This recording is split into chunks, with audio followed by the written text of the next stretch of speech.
Pá, tudo bem? Então, eu queria falar sobre um tema que, na verdade, foi instigado por causa de um sonho que eu tive. Um sonho muito interessante essa semana, que eu tinha um cavalo. Eu nunca fui chegado nessas coisas de cavalo ou de coisas assim ligadas a essa manipulação do homem, né, no meio do campo, fazenda e coisas assim, né, relacionadas a isso, né, a criações de gado e tal. Mas eu sei que eu tinha um cavalo marrom, completamente marrom, e ele era um cavalo muito amigo meu e que eu andava com ele e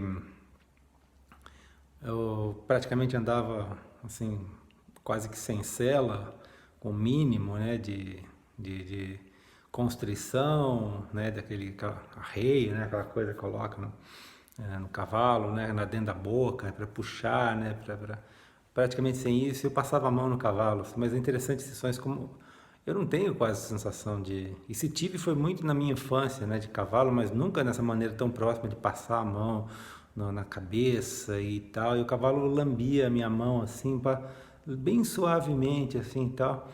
E eu andava com ele de um lado para o outro e aí, é, num determinado momento assim, eu vi que ele estava muito fraco, ele estava muito abatido. E aí eu parei, desci, né? E ele estava com muita sede. Então o negócio dele passar a língua assim na minha mão, assim, era um sinal de que ele estava com sede, que ele estava precisando beber água. Eu não percebi isso. E aí eu desci do cavalo e vi o cavalo estava bem magro, bem depauperado. E aí ele bebeu água e tal. E ele estava com fome também, então, ou seja, um símbolo assim para mim de que, apesar de eu gostar muito dele, de que eu estava deixando ele à deriva, né? Por ignorância, por não saber como lidar com cavalo, porque eu nunca tive cavalo e, né?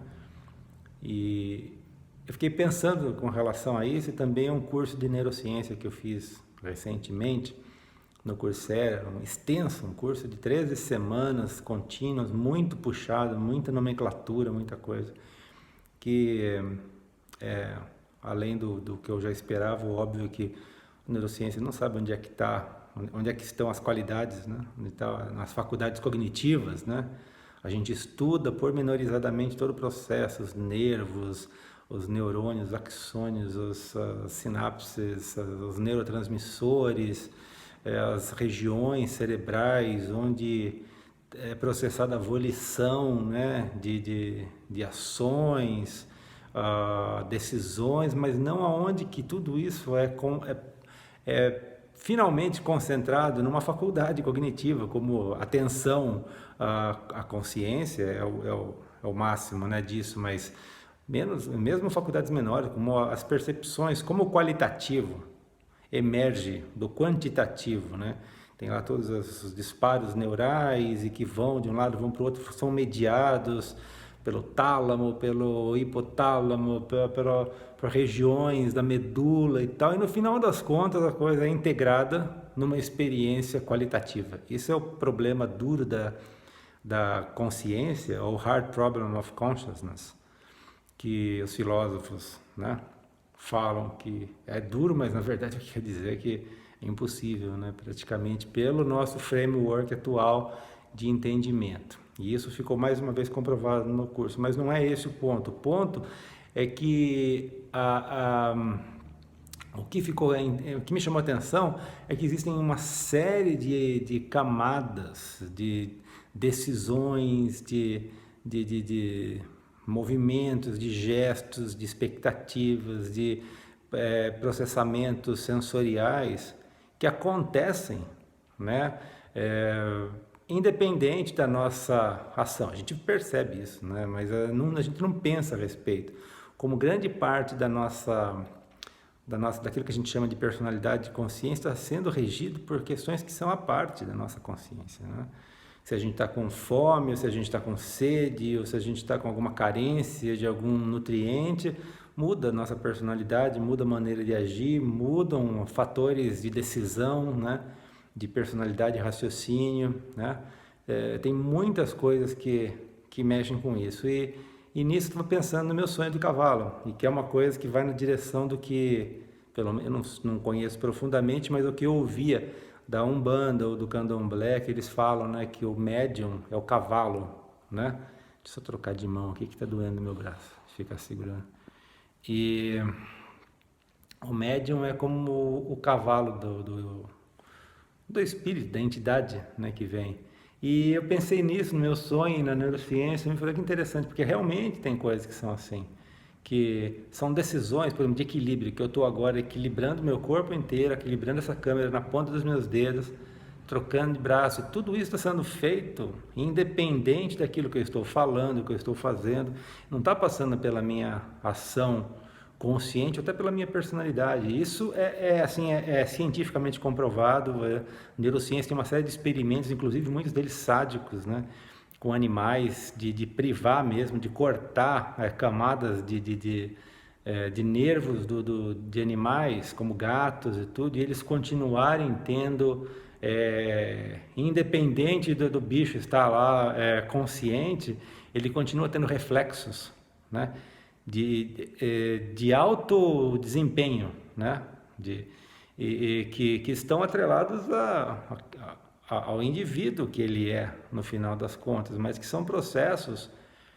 que não estão passando por um desempenho cognitivo. E mesmo essa questão da volição que eu estava falando, das áreas do córtex cerebral, que é a área mais, assim, é a última etapa, né, da onde as coisas são processadas. Muitas delas, elas funcionam como... Eles sabem que aquilo está ligado à volição, ou seja, ao movimento voluntário, mas não como esse negócio é antecipado. Da onde que vem essa decisão anterior, da onde aquilo emergiu. E muitas dessas áreas, elas funcionam até no sentido inibitório, no sentido de evitar o movimento excessivo, como no caso do mal de Parkinson, na Parkinson Disease, que a pessoa fica com um movimento em excesso, ela não quer fazer aquele movimento, que eu esqueci agora qual é a área cerebral relacionada a isso, mas que entra em déficit e ela não inibe os movimentos, porque a falta da inibição faz com que a pessoa tenha muitos movimentos e que ela não quer ter, né? Enfim, é muito interessante como assim isso levanta uma questão muito grande, né, de como o nosso corpo, né, a gente tende a pensar no corpo como se fosse um boneco que está sendo coordenado por um cérebro que faz tudo isso acontecer, e a nossa consciência, a nossa personalidade é soberana. Mas eu acho que o modelo intuitivo, simbólico da Umbanda, do cavalo, né, e nós sermos o cavaleiro desse cavalo, faz mais sentido, porque nós estamos como se fosse num cavalo, que é o nosso corpo. E o nosso corpo tem necessidades e pode tomar decisões também que o cavaleiro não quer que ele tome. O cavalo pode ter um susto, né? Se você está com uma cobra ou alguma coisa, e disparar, o cavalo pode se revoltar contra o cavalo pode tomar algumas decisões básicas, mas ele é um ser mais limitado cognitivamente, bem mais, e o cavaleiro leva, conduz, né? E para mim parece muito que é o que a gente faz com o nosso corpo, a gente conduz o nosso corpo, mas ele tem razões que a nossa razão desconhece, né? Ele também tem um grau de tomada de decisão. Eu achei isso muito interessante, talvez seja relacionado com o meu corpo. Eu não descobri qual é a minha, se isso procede, né? Qual é a minha carência, o que eu deveria estar fazendo com o meu corpo por ele, né? Mas era um cavalo manso e eu gostava muito dele. Eu acordei como se eu tivesse tido um animal de estimação desse, como se tivesse tido um cavalo marrom, completamente marrom, não tinha pintas, não tinha mancha, não tinha nada. E tão próximo de mim, assim, talvez mais do que animais que eu de fato tive, né? Na minha infância, na minha juventude. Então é isso, assim, resumindo essa questão do quanto que nós de fato estamos assim também, muitas vezes, à mercê desse corpo, né? Que não é um boneco, ele tem razões, ele tem decisões, tem carências, né? E quanto isso influencia na pessoa, né, que nós nos identificamos como sendo, né? O quanto disso não está mais distribuído do que a gente imagina, e quando está mais assim à mercê de ações e de interveniências, né? Não só do externo, mas como de nós mesmos. Então é isso. Tudo de bom.